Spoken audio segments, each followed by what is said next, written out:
Қайырлы кеш оқушылар, сіздермен бірге Ерлан ағай, біз бүгін орта ғасырлардағы, яғни абсолютизм кезеңіндегі Қытай тақырыбын қарайтын боламыз. Ендеше кеттік, бастайық. Оқушылар, мына бір бөлікке қарап, сіздер осы Қытайды ежелгі заманнан бастап, қазіргі заманға дейін қандай әулеттер басқарғанын, қандай династиялар болғанын қарап шықсаңыздар болады. Бірақ бүгінгі сабаққа бізге керегі негізгі бөлігі оқушылар, ол әрине мынау Суй әулетінен басталып, Мин әулетінен дейінгі аралықты қарап шығатын боламыз. Енді қараңыздар, бізде ерте орта ғасырдағы алғашқы құрылған феодалдық мемлекет ол Суй әулеті болды. 581-616 жылдар өмір сүрген, мектеп аспасында келеді. Суй әулетінің екі императоры болған екен, Оның біріншісі Янцзян дейтін император, екіншісі оның баласы Янгуан.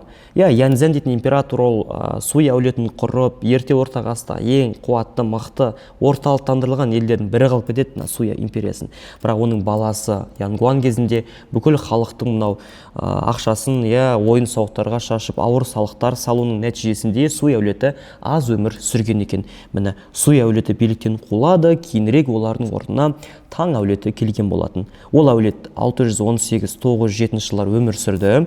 Ли Юань Таң империясының негізін салған. Міне орта ғасырда қуатты мемлекет, әрі бұларда империя, яғни монархиялық жүйе болды. Әкеден балаға берілетін билік деп айтамыз.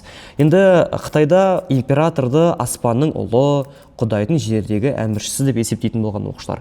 Яғни Құдайдың баласы, яғни император, бұл осыны бір үлкен лауазымдардың бірі болды. Арнайы қызметкерлерден емтихан алу жүйесі енгізілді. Яғни кез келген бір қытайлық, шенеунік дейтін лауазымды алғысы келсе, мысалы әкім болса, жоғары лауазымға көтеріліс келсе, ол не істейді екен? Конфуцийдің шығармалары бойынша емтихан тапсырады. Және жер бұл тек мемлекеттің меншігінде болды. Енді ірі жер иелері болды, Жапонияда как даймё секілді, Даймёлар мысалы, олар ең ірі бай феодалдар ғой, ал Қытайда дәл сондай даймё секілді ірі жер иелерін күшті үйлер деп айтқан. Енді олардың үйлері прям өте күшті болған, сол үшін енді ірі жер иелері күшті үйлер деп аталады екен оқушылар. Енді кейінірек Таң әулеті, бұл Қытай поэзиясының алтын дәуірі болды, жақсы дамыды, қуатты ел болады, бірақ ол қуатты мемлекетте бір күні құлайды оқушылар. Сол 10-шы ғасырдың басында шаруалар көтерілісі мен бүліктері салдарынан Таң империясы құлап, әлсіреген екен. Оның орнына кейінірек 50 жылдың ішінде Қытайды бүкілін біріктіріп, Қытайдың билігіне келген әулет ол Сун немесе Сұң әулеті болды. 960 жылдан 1279 жылға өмір сүрді. Бірақ Сун әулеті кезінде Қытай іс жүзінде екіге бөлініп жатқан болатын. Міне солтүстік бөлігінде Цзин мемлекеті болса, ал оңтүстігінде Сун. Цзин мемлекеті кезінде Моңғол жерінен келген болатын оқушылар. Моңғол тектес тайпалар. Осы 12-ші ғасырлардың ортасына келіп, Сун империясының астанасы Кайфын дейтін қаланы жаулап алған. Бірақ енді тарихта сіздерге белгілі, Шыңғыс хан бұл солтүстік Қытай бөлігін жаулап алады. 1211-де жорыққа шығып, 15-те Пекин қаласын басып алып, сол жерде жалайырлардан шыққан Мұқылай дейтін жан досын қалдырып кетеді. Ал түгелмен Сун әулетін басып алған, енді Қытайды полный бағындырған тарихта билеушінің есімі ол Құбылай хан. 1279 жылы болады, Құбылай хан. Ол Қытайда Юань әулетін құрған хандардың бірі. Міне. Бірақ сол Қытай жерінен бүкіл моңғолдарды қуып шыққан орта ғасырдағы бүкіл әулеттердің ішіндегі ұзақ өмір сүрген әрі қуатты әулеті ол Мин әулеті. Оны құрған 1368 жылы мынау Чу Янжан дейтін император. Бұл бірінші моңғолдарға қарсы күреседі. Ұлт азат көтеріліс жасайды оқушылар. Сөйтіп ол Қытайдың император дейтін тағына ие болған екен. Император атағына ие болады, император болып сайланды. Моңғолдардың сол кездегі астанасы Даду, яғни Пекин қаласын бағындырып алып, Мин әулетін құрған болатын. Ол Қытайды аймақтарға, округ және өздерге бөледі. Бұларда монархия сол күйі сақталды оқушылар. Өйткені Чу Янжаннан кейін оның баласы Юнлэ келген болатын. Шаруалардың жағдайын жасап беру себебі шаруалар оған көмектесті. Моңғолдарды құлатқан кезде. Сол ескі дәстүр бойынша Қытайдың императорын баяғыша көктің баласы, Құдайдың жердегі әміршісі деп санайтын болған. Алайда осы Мин әулетінің қуаттылығы оның Чу Янжанның, яғни баласы Чуди, яғни Юнлэнің кезінде күш қуаты артты. Юнлэ деген сөздің мағынасы мәңгілік қуаныш. Қытай халқына үлкен қуаныш болып келген бірден бір император. Юнле енді барынша қатаң орталықтанған билік жүргізген болатын. Иә, яғни шенеуніктер оның кезінде бұрынғысынша емтихан тапсыратын болған оқушылар. Енді Юнленің кезінде не болды оқушылар? Юнле бұл шексіз билік жүргізген император. Және ол экономиканы көтеру үшін мынау әскерге, ауыл шаруашылығымен айналысуға, өздерін азық-түлікпен қамтамасыз етуге рұқсат берген екен. Сонымен қатар міне ұлы Қытай каналын салғызды, конфуцийлік ілімді кеңінен таратып, ғылым мен өнерді гүлдендірді.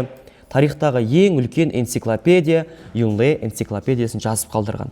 Ол энциклопедия оқушылар білесіздер ма? 11.095 томнан тұрады. Яғни сол үшін бұл Юнле тарихта ағартушы император болып енген. Міне оқушылар қарасаңыздар болады. Міне ол жерден де соңғы 500 жылдағы Қытайдың классикалық шығармалары енген екен. Енді бұл Юнленің кезінде осындай Чэнхэ дейтін саяхатшы болады, әлемдік теңіз саяхатының негізін салған саяхатшы. Мынау Қытайдың Суджоу дейтін қаласынан саяхатқа шығып, ең бірінші саяхаты мынау Шри-Ланка дейтін аралға дейін барған екен, 1405-1407 жылдары. Жалпы мынау Чэнхэ осы мына бір бөлікте орналасқан Үнді Қытай түбегіне, сосын Үндістан, мынау Үнді мұхитынан жүзіп өтіп Араб түбегі, Шығыс Африкаға дейін жүзген болатын оқушылар. Міне. Значит, бізде Юнленің саяхаты, экспедициясы оңтүстік Шығыс Азия мен Шығыс Африка елдеріне бағытталды. Яғни Қытай сөйтіп не істеді? Азия және Африка елдерімен байланыс орнатқан болатын. Енді мынау 16-17 ғасырлар Қытай тарихында нағыз өндірістің дамыған кезеңі болды. Мысалы, мынау Гуандун провинциясы темір өндіретін провинция ретінде танымал болса, ал Қытайдың Цзянси дейтін қаласында фарфор мен керамикадан жасалған ыдыстар шығарылды оқушылар. Ал Шанхай мен Сунсен аудандары мақта мата бұйымдарын жасап шығарса, Уху қаласы міне бояулар шығаратын болған. Ал Тайвань аралында оқушылар қан шығарумен айналысқан болатын. Осы сұрақтар бізде тоже ұбт-да келеді. Жақсы, енді Қытайда қағаз, әйнек, фарфор дейтін салалар ең бірінші Қытайда пайда болды.